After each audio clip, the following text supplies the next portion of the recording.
This video discusses what Joe Biden has said about his vision for Social Security in a Biden presidency. Coming up next on Holy Schmidt. Holy Schmidt! Social Security is an extremely political topic.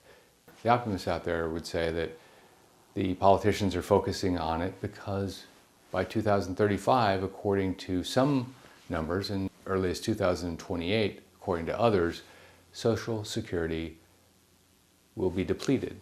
It doesn't matter what the reason. What does matter is what's being talked about for changes to Social Security, and that's what this video is all about, so let's get right into it. Point number one is that Joe Biden's plan proposes a minimum benefit level set at 125% of the poverty line. Now, there is a caveat to this, and that is the worker has to have 30 years of work history. The rationale is that if someone has worked for 30 years and paid into Social Security for 30 years, they shouldn't have to live at the poverty line or even below the poverty line, depending on where they live. The next point is that the Biden presidency wants to boost spousal survivor benefits to 75% of the household benefit. Currently, if you do the math, it caps out at 66 2/3. That assumes that if one spouse has 100% and the other spouse has a 50% spousal benefit, when one passes, then the maximum that the survivor can get is 100%. 100 divided by 150 is 66%, and so moving it up to 75% actually could create a nice quality of life difference for the survivor. Before we go any further, please hit the like button below if you like the video. This helps the YouTube algorithm recognize that this is important, and it raises it up in the search rankings, and it helps other people looking for this information as well. Now back to work. The third point is that Joe Biden wants to boost the payment to Social Security recipients in years 16 through 20 by 1% more per year to account for and to help with additional costs that happen to elderly, particularly around medical costs that don't necessarily present themselves early in retirement. The next point is the cost of living index.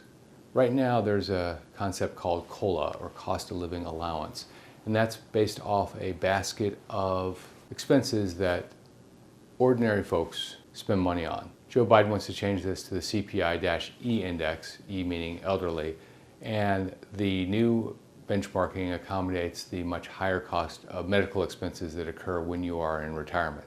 So if this element is included, the new legislation would include a cost of living allowance more appropriate for the basket that seniors would have versus those that are in the working world.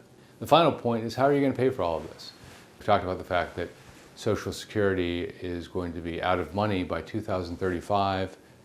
At least that was a number last year. I've read 2031 or even 2028, given the current coronavirus environment. Now, just for full transparency, out of money doesn't mean that they stop paying. It means that they pay at 79%. And of course, the government doesn't find other sources.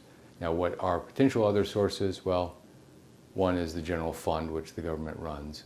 The other is the additional tax that's being proposed. Now, the way that that tax would work is that in 2021, if this legislation goes through, and I'll talk about why that may or may not happen in a second, anyone who makes $400,000 or more will get an additional surcharge on that amount over and above what they pay into Social Security at the bottom end.